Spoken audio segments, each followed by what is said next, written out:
Can a pair of Crocs spark a cruise ship debate? You better believe it. And that's just the start of this week's juicy cruise news. Ahoy, travelers. It's Amy here with your weekly Cruise News Roundup and my thoughts on some of the biggest stories of the week. Last week, Carnival made a bunch of announcements on what they have in the works. Now, you may have heard all about it by now, so I'm not going to go into a lot of detail about every single announcement, but I do want to talk about the new ships that were announced along with Project Ace. Now, Carnival Festival and Tropical will be the 4th and 5th XL ships for Carnival. Both of these names pay homage to original Carnival ships. I'd speculated several years ago, probably around the time Jubilee came out, that both of these names would come back around after seeing the line reuse Mardi Gras, Celebration, and Jubilee, which are all names of some of the very first Carnival ships to exist. We have been given some insight into what to expect from Festival, which is slated to debut in spring of 2027 and sail out of Port Canaveral. Now, the new XL ship will have 3 brand new zones. 2 will be located on decks 6, 7, and 8 and will celebrate music with new music-themed venues and immersive experiences. One zone is inspired by the process of creating music, using cutting-edge media, interactive moments, immersive sound, and transformative lighting, while the other, on Deck 8, symbolizes the energetic vibes of outdoor music performances. Sounds like this festival will be a great ship for music lovers. Another change cruisers will see on the festival is an increased number of interconnecting rooms. Carnival sails more families than any other cruise line, so they are leaning into that with Festival featuring 1,000 interconnecting rooms. Now that's 70% more than the other 3 XL ships. The third new zone coming to the festival will be named Sensation Point and is designed as a family fun zone. Located on Deck 18, a main feature of Sensation Point is Carnival Waterworks Ultra, which Carnival is calling the most family-friendly water park at sea. Now, this is replacing Bolt, so there's not going to be a roller coaster. Now, the water park will feature 6 exhilarating slides, 4 of which are new to Carnival, including 2 family raft slides. That sounds like fun. There will be 2 different splash pads, including a baby splash area. At night, Sensation Point will be lit with vibrant illumination so the fun can continue with special events that include extended water park hours, in addition to a DJ and other activities. But I think the big announcement was what the line has planned for even bigger and better ships. Currently called Project Ace, the new class includes 3 ships at 230,000 gross tons each being built by Fincantieri that will be delivered in 2029, 2031, and 2032. Man, that sounds like so far away, right? 2032. But it really isn't that far away anymore. Each ship will boast over 3,000 guest staterooms, making the new ships the largest in the Carnival Corporation global fleet, and they will each carry almost 8,000 guests at full capacity. Now, President Christine Duffy said, "These ships clearly represent the next generation of fun ships. They will be experiences unto themselves, and partnered with itineraries that call in part on our exclusive destinations, will provide an amazing cruise vacation for guests. This class will introduce new dining outlets, entertainment, and reimagined outer deck amenities. Our new build team is in the midst of designing these vessels, so stay tuned for more as we get closer to delivery." Now, of course, this brought about a lot of discussion on John Hill's Facebook page, with many saying they want the line to build more of the smaller class ships like the Freedom, Conquest, and they're now even adding Dream Class to that smaller class ship. Imagine that. Every time they build a newer, bigger class, one of the smaller ones adds a new medium-sized class. Because the Dream Class really isn't that small in and of itself. And I get it. These ships are getting older, especially the Freedom and Conquest class ships, and they're not going to be replaced with a similar size ship. They just aren't. Many who have sailed on Carnival for decades want to be able to continue getting that small ship experience without paying the price that comes with sailing on other more expensive lines like Princess or Celebrity. Once these smaller Carnival ships are sold off, that's going to be the end of an era. Cruise lines make more money off of the larger ships. They just do. They may cost more to build, but in the long run, you can put more people on them, and younger cruisers want all the bells and whistles that come with these larger ships. Plus, they've got to compete with lines like Royal Caribbean. Royal Caribbean is their main competition at this point, and Royal Caribbean are pushing out the icon of the seas, for goodness sakes. So cruise lines, especially resort lines like Carnival in Royal Caribbean, know that they have to pander to those younger cruisers in order to expand and grow their business. They can't just constantly be worried about a older clientele who are eventually going to age out of vacationing. They have to focus on the younger clientele. So what are your thoughts on this? What size of ship do you prefer? I love the Dream class. I've always said that was my favorite class of ship. It's not too big. It's not too small. It has really everything that you need. But I also really liked our experience on the Jubilee. Yes, it's big, but it didn't feel crowded, and there was just so much more to do. So I am interested in seeing what these new class of ships will provide. Are we going to call them the Ace class? I don't know. Why do you think that's called Project Ace? We'll see. Well, on April 8th, the Sky Princess ran into some unexpected drama during its 7-night cruise from Southampton, England.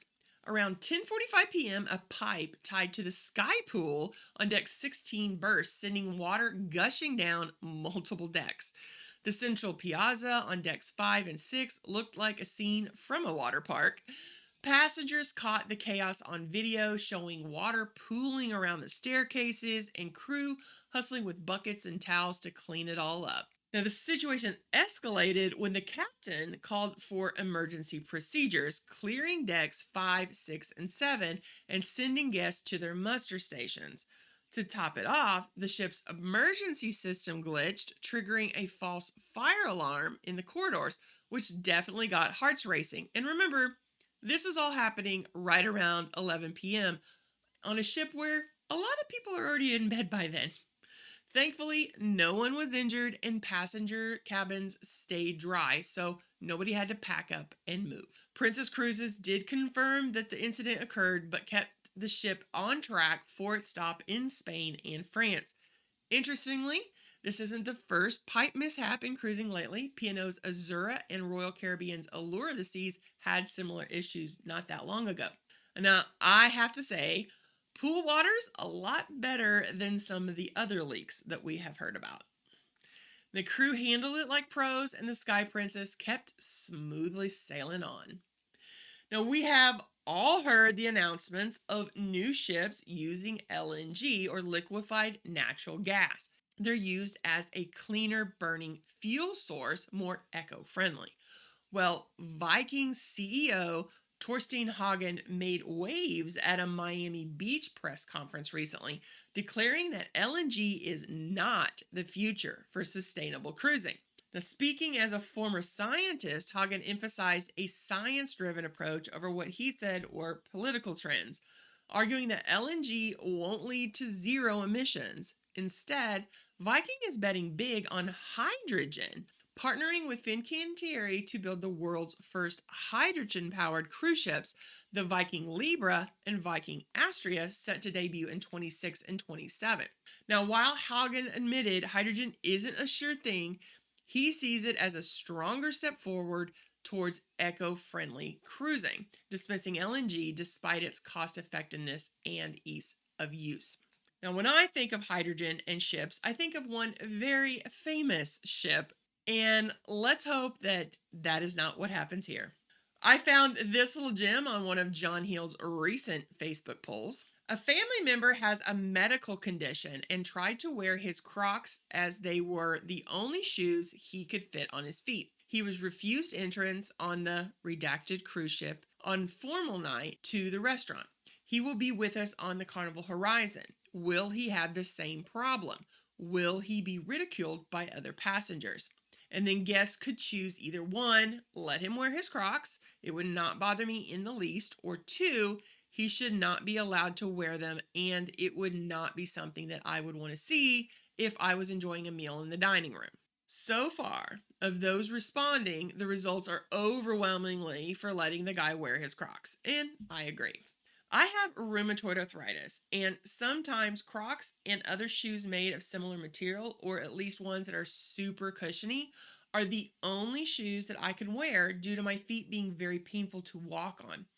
Prior to being diagnosed with RA, I actually spent several months barely able to walk, and Crocs were the only shoe that made it possible. However, I would suggest that this man get himself a pair of black Crocs without holes in them. If you wear those with pants, very few people would even really notice. The topic of what people wear on formal night is one that comes up quite often on John Heald's page. Carnival does have a dress code for formal night, but it is rarely, if ever, enforced, which tends to be the issue that some cruisers complain about. It's also why I'm pretty sure that the redacted cruise ship in the original comment was not a Carnival cruise ship. I think it was a different cruise line entirely. Now, Carnival's website says, for elegant night, please, no shorts, t-shirts, flip-flops, bathing clothes, jeans, cut-off jeans, sportswear, and baseball caps. Now, I, along with most people that have cruised on Carnival, have probably seen most of those making their way into the MDR on formal nights. Well, maybe not the bathing suits or the cut-off jeans, but I have definitely seen t-shirts, jeans, and baseball caps all make an appearance. Now, not all lines are the same, and I saw someone turned away from the dining room on our recent celebrity cruise for wearing shorts, and it wasn't even a formal night. So what are your thoughts? Would what someone else is wearing affect your enjoyment of your dinner? Have you ever worn shorts and a t-shirt to dinner on a formal night? How about Crocs? Let me know. Now, personally, I don't care. I mean, it doesn't affect whether I enjoy my meal or not, but I do notice when people are breaking the dress code. I'm not going to lie about that. I'm going to notice that you're wearing a t-shirt or that you've got a ball cap on and it's formal night. But is it going to affect my enjoyment? No. Well, I hope everyone has had a great week. Last week was fairly normal for me. I'm going to be taking a few days off this week so I can hopefully work on and finish my planned chicken coop expansion. The baby chicks are 2 weeks old now and will soon need more space. They've been doing what I call flight practice or flight training all week. When I get home in the mornings, I turn the light on in the room. They all start hopping and flying around. Now, of course, they can't fly very high or very far, but they're definitely stretching their wings and trying them out. It's pretty cute. Now, I plan on adding a grow-out pen to the inside of my chicken coop when I do the expansion. It's going to be where I move my chicks to once they are a few weeks old.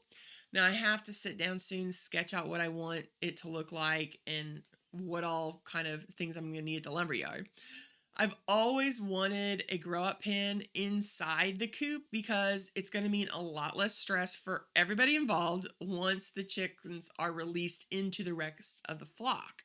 So not only will all the chickens be used to one another, but I'm not going to need to train them to go into the coop at night. So right now I have a grow-out pen.